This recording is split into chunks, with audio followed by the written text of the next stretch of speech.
Well, Rick, you came to the law school as director or dean of admissions in 1987. That was, by my calculation, a decade after you had applied to law school.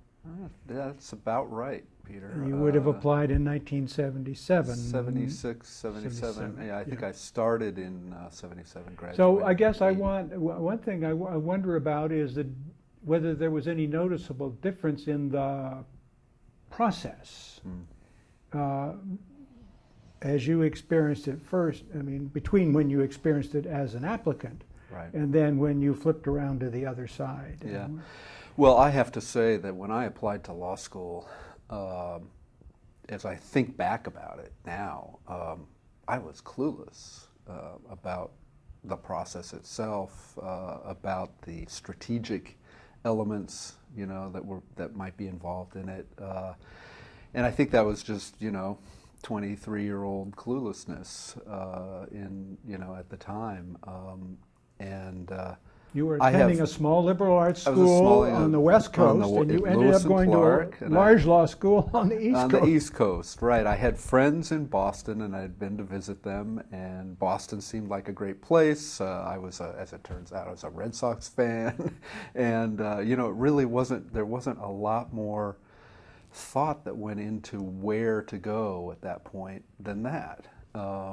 There weren't rankings at the time, so it was very difficult, other than sort of the names, the Ivy League schools and those sorts of things. But there was no complicated sort of systematic approach that I took to applying to law school.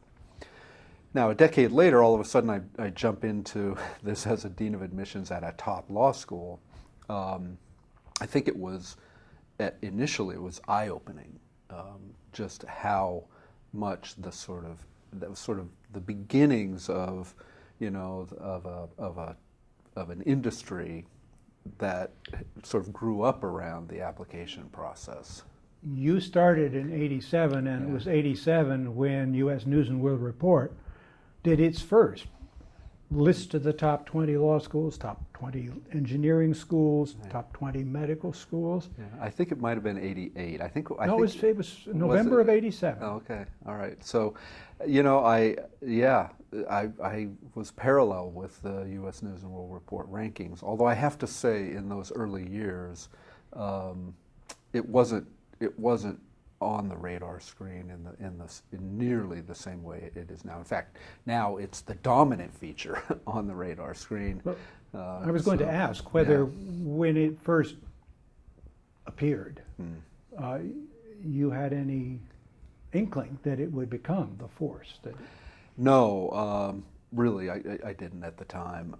It was more of an annoyance, one of those things that we sort of poo-pooed because the methodology was really rudimentary at that time. I think all they did in that initial survey was to survey the deans of the law schools and ask them to rank schools by percentile.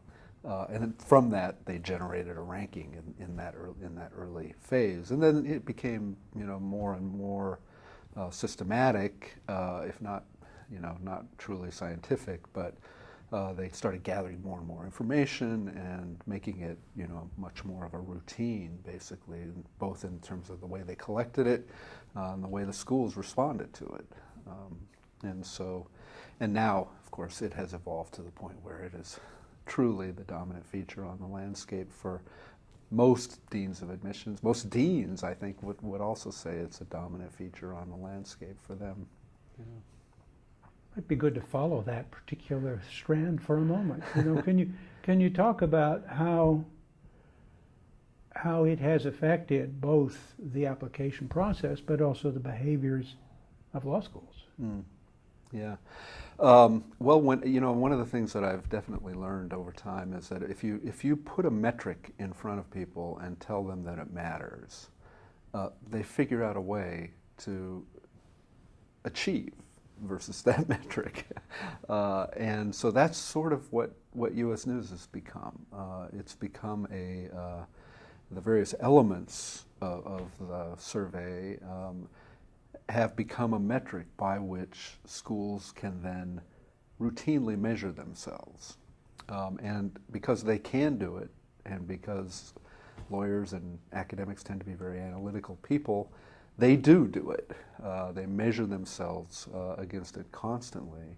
And so that leads to behaviors then behind the scenes that aren't necessarily driven only by whether something is a good idea, but also what impact that'll have on the metric, on the ranking parameter that's relevant for that decision-making process. And I think over time, decision-making that is oriented toward improvement in the rankings as a goal in itself, wholly apart from the substantive, quality of the decision, is a piece of the decision-making, and in some places a big piece of the decision-making that surrounds legal education. Probably not a good thing.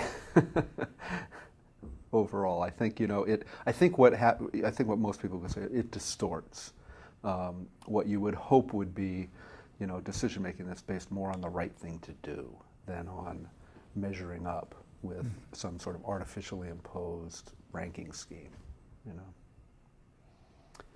All right. Well, let's go back to '87. Okay. And after you graduated law school, you practiced law in a diversity of settings. Just before coming here, you were in counsel's office at Corning. Right. And then you step into this new role. What did that role feel like? I mean, what were the principal components of this new job, and the ones that puzzled you the most as you encountered it? Yeah, well, when you move from practice into higher education administration, and particularly in the admission process, there's no real training period. You're just sort of immediately immersed, and it wasn't an uncommon thing to do at that point. A lot of deans of admission, sort of in that generation, had come from the same kind of background. I stepped into a situation where I had a really excellent mentor, Ann Lukenbiel, who was able to guide me and, help initially, as I was getting familiar with the terrain.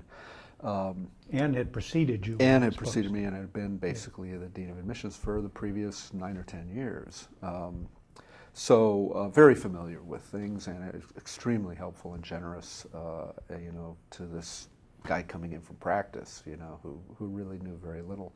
And I think the thing that puzzled me the most was figuring out who and what were influencing applicants to make up their mind to come to a particular law school. What were the sources of information that the applicant pool were using to make this decision? And getting familiar with that was a big part of what I was doing in the sort of early days of getting into the job. Figuring out, what's the role of pre-law advisors? At that time, most schools had faculty pre-law advisors that were helping the undergraduate population decide not just if they wanted to study law, but where they wanted to study law. So it was beginning to understand that. And then a new kind of thing that was happening in undergraduate world at that time was a career services professional office that wasn't faculty, but that was also offering advice to students who were interested in law, pre-law advice. So getting familiar with that was something I spent quite a bit of time doing in the early days, just going around and meeting, talking to pre-law advisors. Am I right that a major piece of the job is outreach, is getting as large and as rich a pool of applicants for the school as one can get? Absolutely, yeah, and making sure that that they're applying, to your school for the right reasons, with a full knowledge base, but also trying to get the very strongest of them. Not overlooking your school. Right, Yeah. right. Yeah, exactly. Now, you come to a place like Cornell, most people look at that and say, well, you know, you don't have any problem generating applications.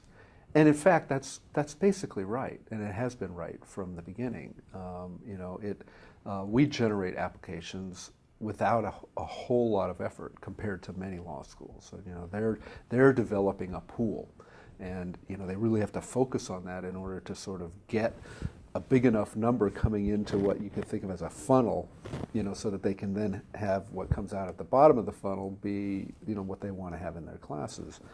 You know, we as a top school and a school with a name like Cornell, the top of the funnel for us sort of takes care of itself. It did then, does now. You want to make sure that you're getting the top applicants, though. I mean, that's the focus of, you know, if you are focusing on the top of the funnel, it is, are we getting the very best people who are in the pool? And how do you identify them? And then a lot of them after that, after this actual selection process that, you know, every school goes through, our you know, principal focus now and even then was on converting the students. You know, we make an offer, then we want them to say yes. I want to be there, and that's, at least for us, a high value interchange. You know, very sophisticated consumer, the applicant, and you know, we're offering a really high level product. You know, we have incredible assets and things to offer. And so you try to put those two things together with the best people, you know, from the applicant pool. But not too much, you know, not as much focus on the top of the funnel as at many schools. Another exception would be in the whole area of outreach to underserved communities. Sometimes, and I learned this when I first started out, you know, you may have very strong applicants in sort of underserved areas, or you know, inner city situations or rural situations where the students don't have access to good advice. And so in those sorts of situations, then the outreach is actually helping enrich the pool. And so we did and have historically spent a great deal of time, you know, going everywhere we can, talking to everyone we can in those communities that aren't, you know, able to get, you know, the kind of advice that some of the other communities get, and make sure that we have a really diverse pool, and create those kind of opportunities for people. And it isn't, you know, that they don't sort of get lost for lack of knowledge. But that, you know, as I sort of started to get into the game, getting familiar with the various constituencies out there that were important to us, and how were they making their decisions about where to come. That was important. How to pick the best. You know, what do you look for? I had to learn to understand what the LSAT, the LSAT, the Law School Admission Test, was, what it tested, what it didn't test. And for the things it didn't test, then learn where in the application you look for those kinds of things if you're valuing them in your selection process. So I spent a fair amount of time getting very familiar with the test, and that's something that ultimately translated into all my work with the Law School Admission Council. But I was very much sort of coming into that organization from the testing side of things. I was very intrigued with how the test worked, and how it was possible to understand, like I said before, what it does do, and it does quite well, and what it doesn't do. It doesn't even pretend to try to do that. And sometimes people lose track of the fact that the LSAT's really only looking at a small array of skills that everybody agrees, you know, are critical to performance, but they're not the only things that are going to be critical to performance in law school, and certainly not in the profession. So there was a fair amount of time just getting up to speed with a huge scientific literature on standardized testing and the LSAT in particular. And then, you know, just diving into the softer pieces of the application, transcript analysis, knowing how to read transcripts, what they mean, and how they interface with letters of recommendation from faculty, and what you can learn by putting the two things together. Developing, what Ann Lukenbia was always stressing from a very early time was the real significance of learning enough that your instincts start to take over, so that you've got a real, great foundation of information that you use during the selection process.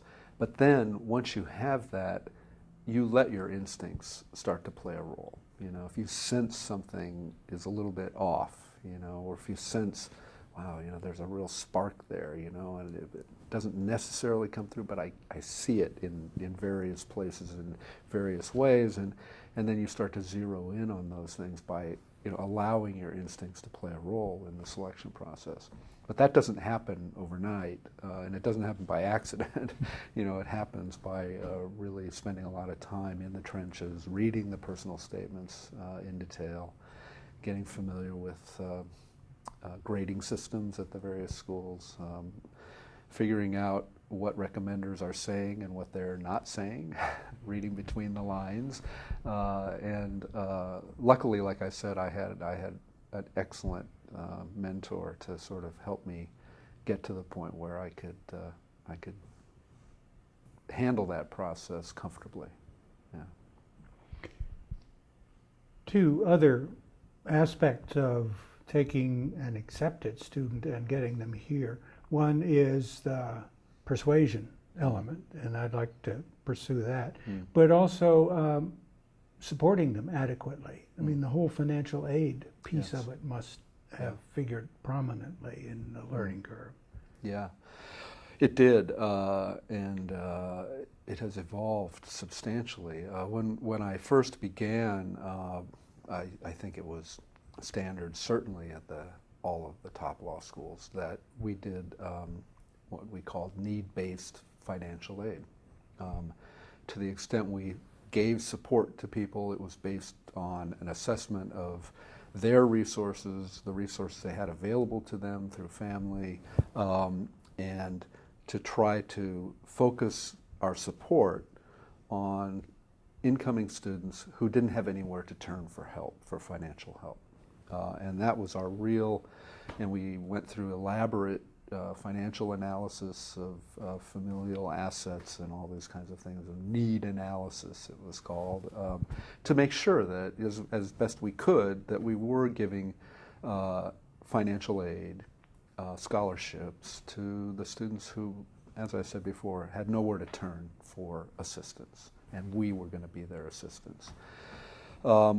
That was the way we did things for probably half my tenure as the Dean of Admissions here. And most other schools did the same. As the rankings became a more prominent feature, and as the admissions piece of it became more well understood, financial aid started to change. It started to be driven much more by an assessment of how much you wanted a student for their numerical quality, their LSAT score, their GPA. Because that's a driver Because of that's the driver rankings. of the rankings. That piece began to play a really huge role in thinking about financial aid. It was discovered that you could buy the students with high numerical credentials. And the more that started to play a role, the less need was a factor. And in fact, it's almost a reverse factor, because I think the literature is pretty clear that students generally who are performing really well on standardized tests often aren't the ones who need financial assistance. They've benefited from a really rich educational environment. supported by family, and you know, have been able to use that to their advantage, you know, and to their benefit, you know, as they go through the educational system. But so if you're awarding aid then to law school based on academic performance or standardized test scores, a lot of the time you're going to find yourself giving the money to the incoming students who need it the least, actually. And so, you know, you know, I guess I don't think it's a funny way, but you know, it's almost the reverse. And I'd have to say we've come full circle here, where we do have kind of a way of looking at need in the awards we make, but it's as an afterthought. You know, we make awards now based on how much we want a particular student. And that's influenced by how they've done on the test, how they've done as students, what other wonderful things they may have done in their lives, whether they bring a diverse background, you know. So those things come in the sense of merit, right? Merit on a whole bunch of different parameters. But financial need isn't really one of those, except that if you do look at an applicant who has financial need, then one of the things you say is, well, to get that student to come, that's what I'm looking at. How much do we want this person? How much are we willing to spend to get them to come here? Then you're willing to pay a little bit more because they do have need. They have nowhere else to turn. They will be dependent on us for support. So there's still a little bit of a need element to things, but it's very, very, very different from the way it used to be. And now, you know, we're spending our time, you know, analyzing the competitive landscape. You know, what are the schools that we compete with doing with their financial aid? Who are they awarding it to, and how do we match up with that? And so our analysis is really on that front, as opposed to trying to make judgments about who really needs help and who doesn't. And that competitive element is a lot sharper today than it was when you started. Yes, Yeah. yes. Not really sure why that is. I mean, I don't believe that, you know, lawyers or law professors or law deans have become more competitive. I assume they were always competitive.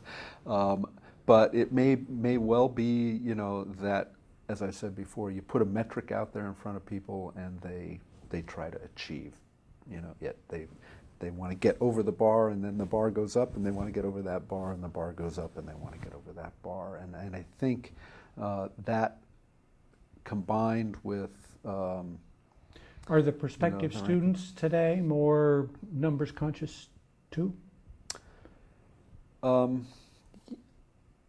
I think they are, because they know that high numbers are going to give them large financial awards. And so there is sort of almost an auction-like mentality among applicants that is fairly new on the landscape within the last 5 to 7 years, I'd say, where, you know, students with the very best scores and grades essentially offer themselves up and schools then bid. Is it a static bidding process, or do prospective students sometimes come back and say, can't you do a little better? Oh, absolutely. It is. It's a negotiation in the truest sense. And, you know, we try to gather information about what our peers are doing, and we try to, you know, assess, you know, where we fall and what our odds are of being able to get somebody for a certain price, and, you know, whether we want to focus more on one thing versus another, and therefore adjust the awards in that way. It's still early, I think, in the development of the, you know, algorithms that we use to do these things, but I think as the, you know, with the trajectory we're on right now, it will become more and more sophisticated, and, you know, we'll get the social scientists and the statisticians and others who will be poring over, you know, this very accessible data and seeing what works, what doesn't work, what works for particular kinds of people, what works based on what region of the country they're from. I think it will be broken down and made very systematic and in fairly short order. Once this data just gets crunched almost instantly now, and it's sort of amazing how quickly, you think you're doing things one way, so you sort of describe, okay, here's my process, and then, a really sophisticated social scientist looks at it and says, well, actually, the data says this is what you're doing. And, usually they're right. Gentler forms of persuasion, the whole process of taking someone that you've admitted, you've given a financial aid package, but now you want to land them. You want them to be here as a matriculating student. Yeah. How has that developed? Yeah, it's interesting. I've become mellower in my waning years here on that front. In part because I recognize, having seen the entire range of possibilities of law schools and sort of where it's possible to go, and been inside these buildings and seen the teachers in action and those kinds of things. This place, you get people here and you turn them loose and provide an opportunity to interface with our faculty, with our programs. The place sells itself. And so I really try to, one of the things I do is, of course, I can't take off my Dean of Admissions hat and my marketing hat, but I try to really back off. It's really not about me. I mean, students, they're admitted here, they're very thankful to, I sign the letters, I'm the kind of the name that they associate with the school initially, but I'm not the reason they come here, and that's, the reason they come here are because of these amazing assets we have, mostly our faculty. How successful are we in getting prospective students to come and take a look at what it really is? Mm-hmm. Because compared to many of the schools that they are putting alongside of us, we're in a very different place. Yeah. Different environment. Mm-hmm. Yeah, we have to work a lot harder to get people here physically or even here virtually. And we try to work on all fronts to basically make it possible to visit, whether they can actually physically get here or not. We help with transportation at this point. Actually, most schools are now doing this as well. But we sort of were pushing the margins on that early, recognizing that we're hard to get to.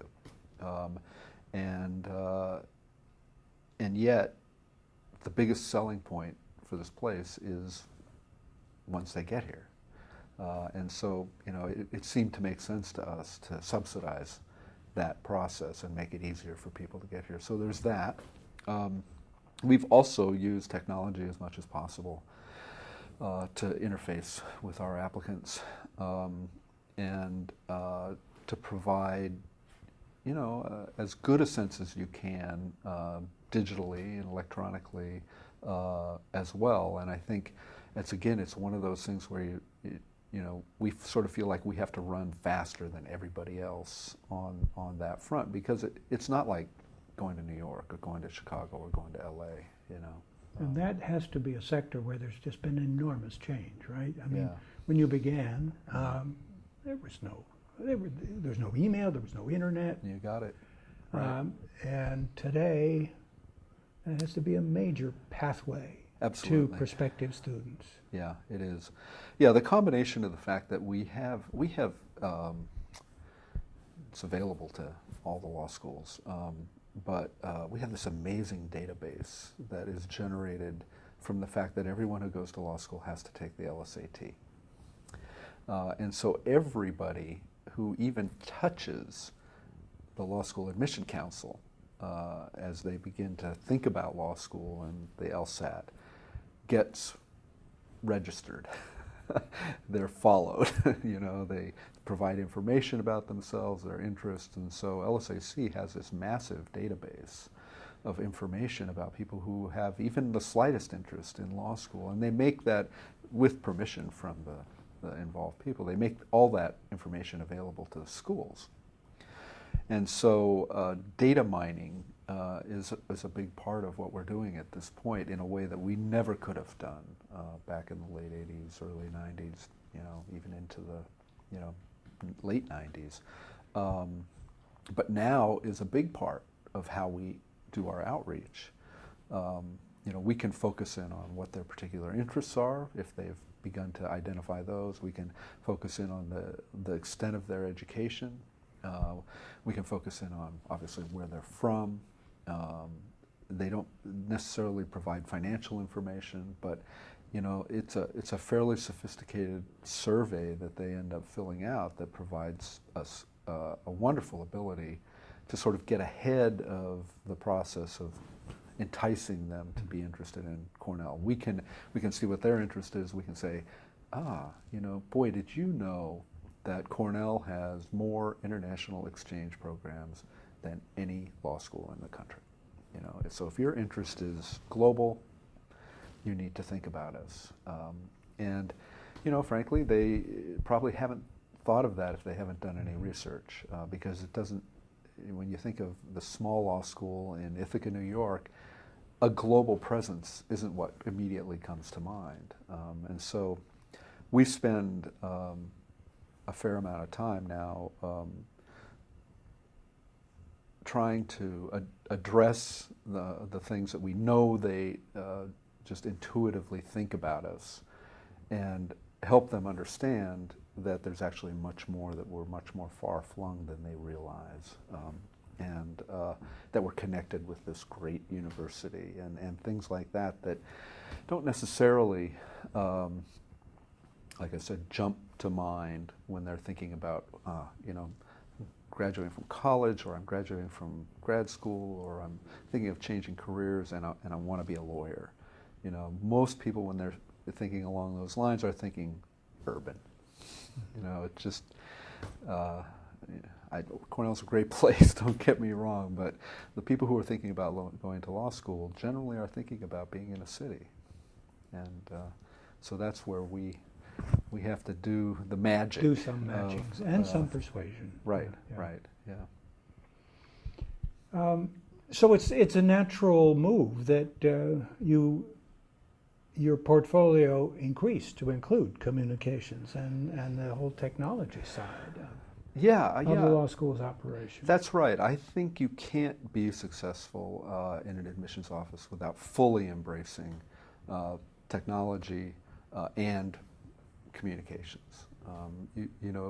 If the dean of admissions isn't always bugging the IT people and the communications people, then he or she is not doing their job, because you've got to be constantly alert to what's possible so you can make the connections. You may have a brilliant IT person, as we have for most of the time I've been here, but they may not see the connection with what is happening in the admissions world, and you have to be able to bridge that gap. And the same goes for communications and marketing.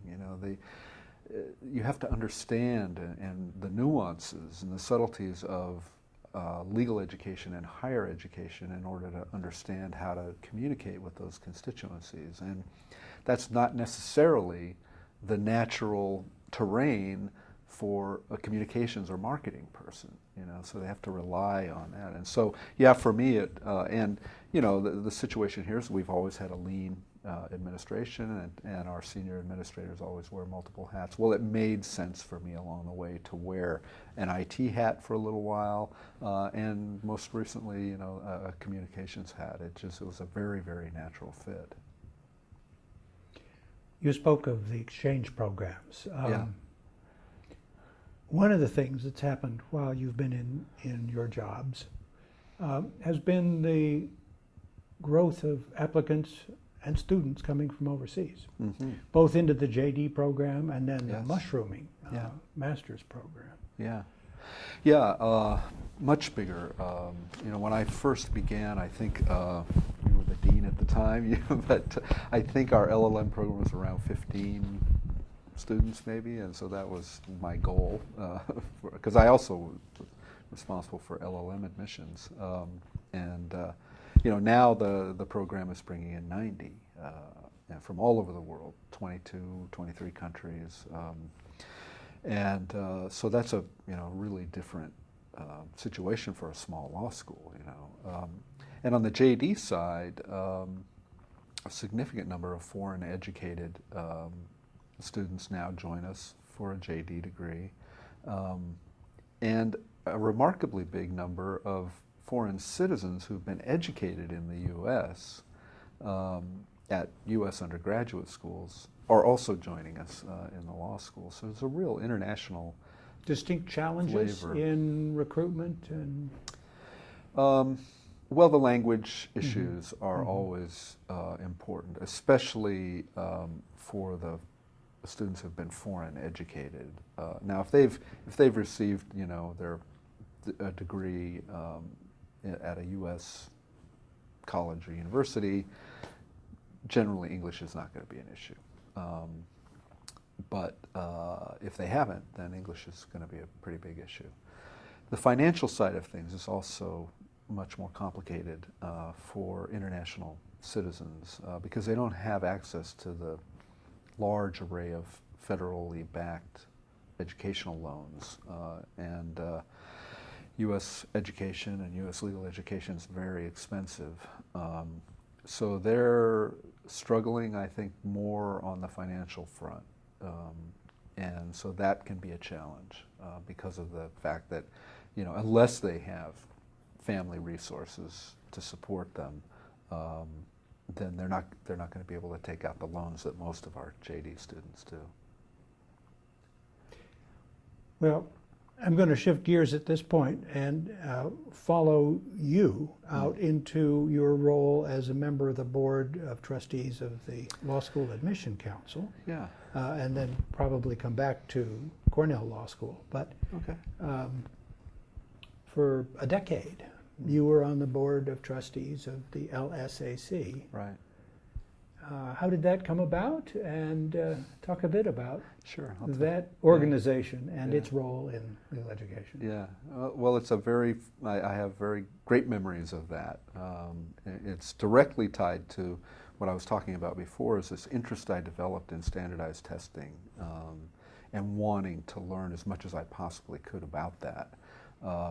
And LSAC is wonderfully generous in terms of providing opportunities for volunteers to be involved in the governance of the organization. It's an organization that's actually run by the law schools around the country, any accredited law school. When the LSAT got started, it was prepared by the Educational Testing Service. That's correct. And there was an advisory council of law school people. That's right. By the time you got involved, there was a law school admission council. Yeah, they had basically taken over the test from ETS. I think there was some tension around that over the years with law school people wanting certain things and ETS being able to deliver some of those but not all of them.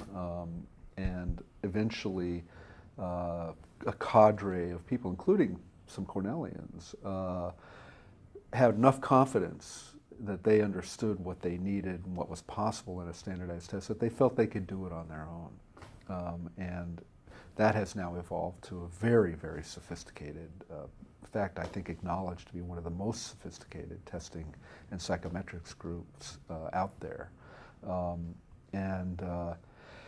So when I started up, it was just as the Law School Admission Council was sort of coming into its own. And I spent a few years sort of just thrashing around, trying to learn what I could and go to their conferences and their educational meetings. And you get to meet people when you're doing that and have exposure to things. And that led to me being involved in organizing a group of us that organized the annual educational conference for LSAC. And it just happened that at that particular moment in time, the test was undergoing a major change. They had discovered that the way the test had evolved and the scoring system had evolved, there were some problems at the high end of the score scale and at the low end of the score scale. It wasn't, as I say, the test wasn't discriminating well enough among the very strong test takers and among the less able test takers. And yet, those are the two groups that are probably the most important, you know. And so a new psychometrics director had come in. She had discovered that there was this issue with the test, had proposed a major redesign, a change in the score scale. It changed in 1991, which was the year of this annual meeting, from a 10 to 48 scale to a 120 to 180 scale. It had previously been on a different scale. When I went to law school, it was a different scale. But in any event, it was a really significant change to the test. And so what we decided to do at the annual meeting was to make the test and how it would change and how people would have to rethink how they were using it, the theme of the conference. And since I was the low man on the totem pole for the effort, one of my jobs was to develop a set of sample files, sample application files, 15 or 20, that would allow people to see how changing the score scale and the specifications for the test would change how we would use the test in evaluating these files. And in doing that, I had to work very closely with the psychometrics people at LSAC because even though these files on their face looked fairly simple, we were trying to do some fairly nuanced things with them. And without knowing what the scientists knew, I had to spend a lot of time with them to sort of make that interface. And so I developed this set of sample files as a part of that process. It got me into the psychometrics world. The next thing I knew, I had been asked to be on the test development and research committee, which was the committee that then had full responsibility for the test. You know, item writing, the specifications for the test, the equating process, the analysis of the results afterward to make sure it was testing what we thought it was testing, and auditing the process. I mean, the test development committee was a great exposure, you know, and it just allowed me to continue this trajectory of getting familiar with the core of LSAC's business. Eventually became the chair of that committee over a period of years, and then, you know, nominated to the, well, when you're the chair of the committee, you're on the board, but then nominated to the board as a at-large board member, and eventually nominated to be the chair. And that took up basically 10 years. Mm-hmm. And it was a fantastic experience from the standpoint of getting familiar with the whole range of law schools that are in this country, 200 plus law schools. And although there's a tendency to think of them as all being the same, there are massive differences. We may teach the same classes in general to the first year students, but the problems, the issues, the, you know, sort of day-to-day things that are happening at these various law schools is just vastly different. That gave me a perspective on what I was doing here and what generally is happening at top law schools that I don't think I ever would have had if I hadn't had that exposure. People think of the test, but the LSAC is far more than the test. I mean, you said earlier that they really own the admissions process to law schools in this country. Absolutely, and in fact, they totally own it at this point because everything that we do now, from the application, we have it's not called a common application, but it essentially is an application that every school can customize it completely. It is all fed in through the LSAC system, and then distributed back out to the schools. Letters of recommendation are all collected by LSAC, authenticated there, and then distributed out to the law schools. So taking a huge piece of overhead away from what law schools used to have to do when I first started was got to make sure this recommendation is real, and how do you do that? And there's a whole structure around that. But LSAC has taken over all of that. They provide tremendous research on a variety of things, not just the test, but just social science research on what law students are thinking coming into law school, what they're thinking going out of law school, and those kinds of things. So, yeah, a real presence. And because of their centrality, they can tell a law school what other institutions you're competing with and how you do in that competition? Yeah, they have to be pretty careful about that because you are dealing with all the schools are equal members, and so you got to be careful about not providing competitive information to one school and not to all. There's sort of an element of trying to maintain a common denominator in terms of the services that schools get. But yeah, there are overlap reports that are developed in such a way that you can't identify particular applicants, and schools don't have access to the full range of reports, so they only know how any individual school only knows how Sure. they're doing against any other. But to be individual specific, school. Cornell can know how in a given year it fares in terms of applicants that it shares with some other institution. Correct. Where, Common where, applicants. where they ended up. Let's just take Michigan. Yeah. I will know usually in roughly December of the year following an admissions cycle how many common applicants we had, people who applied to Michigan and to Cornell. A lot. Mm-hmm.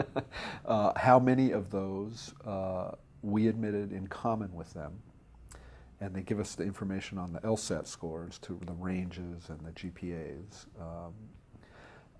And then I know head to head how many of those that we admitted in common went to Michigan, how many went to Cornell, and how many went somewhere else, some unspecified other place. Right. And so every school gets a report that gives them that information about every other school with whom they had some overlap in applicants. As you might imagine, the biggest overlap schools for us are Columbia, NYU, Georgetown, Harvard, just go down the list. And those are the schools where we have a huge common applicant pool. We also admit a lot of the same people. But what you find then is you don't necessarily get the people that you have admitted. It's sometimes you do, sometimes you don't. So, but it's a interesting report. I've often thought it's more just I don't find it all that useful in deciding what to do about the results. I find it interesting. I have this kind of prurient interest in seeing how we've done and whether things are changing over time. But it's not the kind of report that just says, okay, you have to do this now, based on this. So at this point, I take it more with a grain of salt. It also it changes very little over time. I used to track it religiously and produce spreadsheets showing, the trends and everything, but the trends were not changing very much. So I decided that maybe it wasn't so critical that I'd be so religious about it. Now, over the period you've been at this front seat, the environment of law practice and legal education has changed. Yeah. I mean, we've been through a crisis period, probably are still in a crisis period. Yeah. Any reflections on that? Yeah, yeah, it's been tough since '09. You know, the financial issues and that rough time frame really had an impact on the legal profession in a way that, you know, I had never seen in my time, and that were significant enough the media really could see what was going on, just the lay media, not legal media necessarily. And so really it gave a lot of exposure to, you know, the difficulties that law firms were having, the fact that they weren't hiring as many students from law schools, the impact that that was having on applications to law school, and whether law schools were able to deliver, you know, the classes and the graduates that the profession really needed, and that began raising questions about whether the kind of education that was being provided in law schools was really suited to what was required by the profession in this new environment. And it was a cascade of concern over what was happening with legal education and its match with profession, coupled with the question really coming up for, you know, the first time, whether a law degree was worth it in financial terms. Cost of legal education, very high, especially at private schools, but even at the top public schools now, they're very much like private schools in terms of their pricing. So whether it was worth it, the value proposition became an issue that it had never really been before.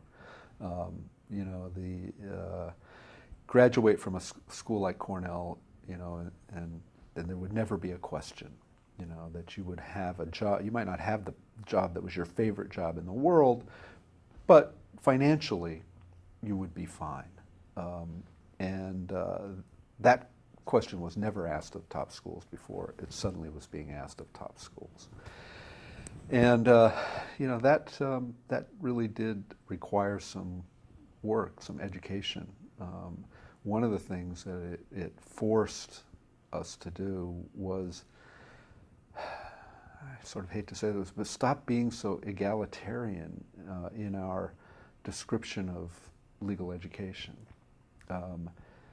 You know, there'd always been a tendency to sort of say, well, yeah, you know, you can get a good legal education anywhere, yeah, and if you think you'll do better at school X, even though it's ranked, you know, 50 places below us, then that's where you should be. We had to stop doing that because it just wasn't true. And what the financial issues and the restructuring of the profession did was it demonstrated that that was not true. Success was not happening across all of the law schools. It was focused on the top schools. And we had to start telling people that. And I think it made a bunch of us pretty uncomfortable because, you know, we did have this kind of community and, you know, we're all kind of in it together sort of mentality. But it wasn't possible for us to stand by anymore and say, our students aren't what we would have had to say is, you know, our students aren't thriving, when in fact they actually were. Even during this crisis, our students were doing well. And the students at top law schools were doing well. But the tendency of the media was to sort of paint with a very broad brush, and all of that got lost. So we spent time thinking carefully about how to do that in a way that was going to be acceptable and that we felt okay about.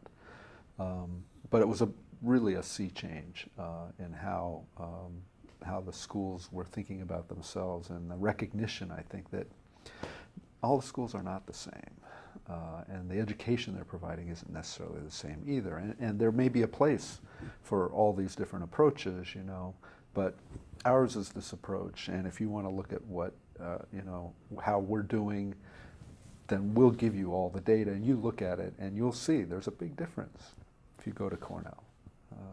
And sure enough, if there's a vast array now of career services data that's available to anyone who wants to look at it. You put us out there and look at that and see how we're doing.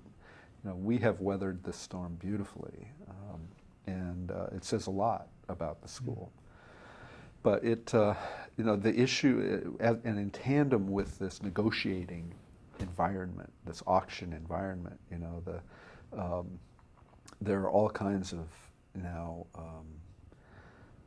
appeals from, you know, our applicants that, you know, they start off with, you know, legal education has become horribly expensive and I'm never going to be able to afford this, and, you know, the amount you gave me isn't going to allow, I'm going to have to borrow this much, and, you know, pretty sophisticated analysis because they can use calculators that are now available to them on the web to do all of this. In fact, they even have templates for the letters that they should write to schools appealing their awards.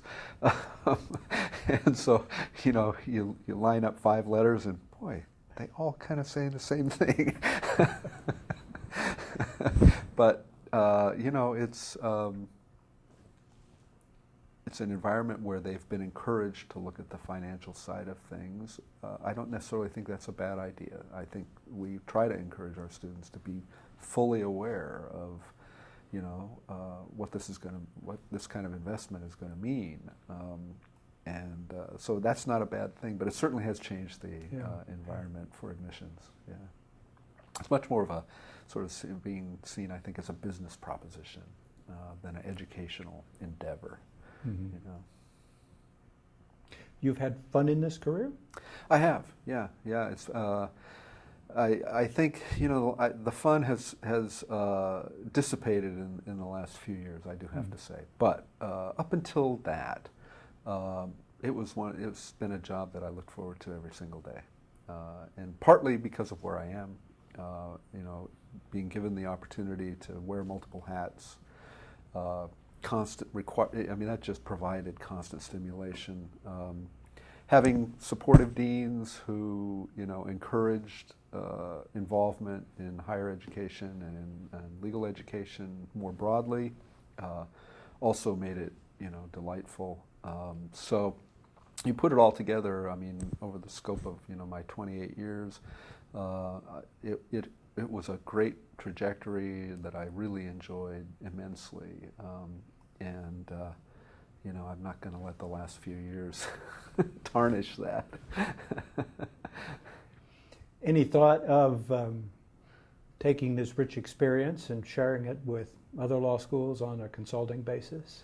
Yeah. You know, I have done that throughout my career with, you know, just sort of sporadically with individual law schools, but I've also been very involved with the ABA accreditation process, and so I've come into contact with quite a few law schools, and part of what you do on those visits with the site team is provide advice as well. I mean, not only are you evaluating their performance against the accreditation standards, but you're also there as an expert. You're not part of that team unless you've had substantial experience, and so, you know, there's a real interchange that goes on during those. So I consider those are also to be consulting engagements. But I think that looking forward, yeah, I'm pretty sure that if opportunities come up, I'll be interested in doing it, and I think I'll have something to offer. I'm probably 99% sure that a lot of those engagements would be with Ann Luckingbeil as my partner doing that. We work beautifully together. I've sort of joked that, you know, at this point, you know, we know what we're thinking long before we even discuss an issue, and when we get in the same room together, it's sort of a joke that we complete each other's sentences. So we're definitely on the same wavelength. We've worked together closely for many years. We know that you know, we might disagree sometimes, but that we work really well together. And I think a lot of times a partnership situation, you know, you don't necessarily know that going in. With her, I would know it instantly, you know, that it would be a, you know, a great working relationship, and it's really just a question of how we define, what it exactly is that we want to do. And how much of it in relation to the other yeah, delights that you want to pursue. a at this couple point. other things that are of interest, exactly. So yeah, I don't want to turn retirement into just this huge stress factory. Right. So yeah. I've come to the point where I will ask you whether there are any things that you would like to. Yeah, I reflect think on there's and one talk about. thing that that happened during my time that was really it demonstrated, I think, the significance of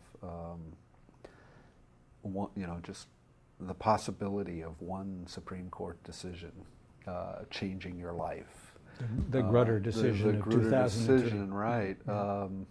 That was just as I was about to become the chair of LSAC, and it was looming in the background. This is the case. It was Michigan. Michigan, and the law school was the Grutter piece of the case, and it really did have the potential to completely change the landscape of admissions, and especially in affirmative action, because we'd all been working on a template that valued diversity and that allowed you to take that into account in including racial diversity in your admission decision making. So that you could make a decision in which race was a factor. That's right. You could give positive weight to race because of its contribution to diversity, and that without looking at that, there was no other way you could get that kind of diversity or be assured of getting that kind of diversity.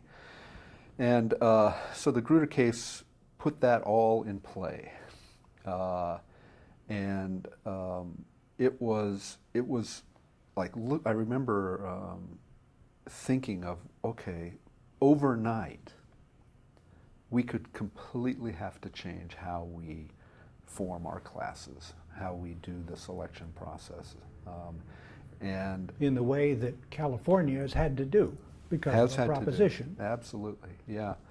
Tends to cause if Grutter had gone the other way, if Justice O'Connor had not voted the way she did, the focus all of a sudden would have been on the numbers, much more so than it ever was, and it would have. And one of the things that LSAC was looking at the time in preparation for this was maybe we should change the LSAT. Maybe we'll have to, because there is a gap. There's a score gap on all the standardized tests between the various races, and it doesn't go away. And if we're going to have to focus more and more on the numbers, and that's going to mean we're less racially diverse as a school, as an educational environment, then we might have to think about doing something different with the test. All kinds of things were thought about, scoring it differently, making it a little bit more fuzzy, having the subparts broken out so the schools could take into account individual portions of the test if they wanted to. Getting rid of it, it's out there on the table. So it was a really challenging time of trying to think ahead to what might happen and what might be necessary to do to maintain what I think all of us, agreed was really critically important to the educational environment, is that we have a diverse class. We have a racially diverse class. We have a diverse class across a bunch of parameters, and not suddenly, have that, the rug pulled out from under us. As it turned out, Grutter was decided 5-4. in a way that didn't force us to change our admission processes in fundamental ways. I think we had to think a lot more about what we were doing and why we were doing it. But I think the thought process that was a good thought process, and I think it led to the right approach to things. But that was one of those things that you really get it's a fundamental demonstration of how one person in a critical decision-making role can have a massive influence on the world of legal education, you know, you know, it was, at the time at least, it was all I was thinking about.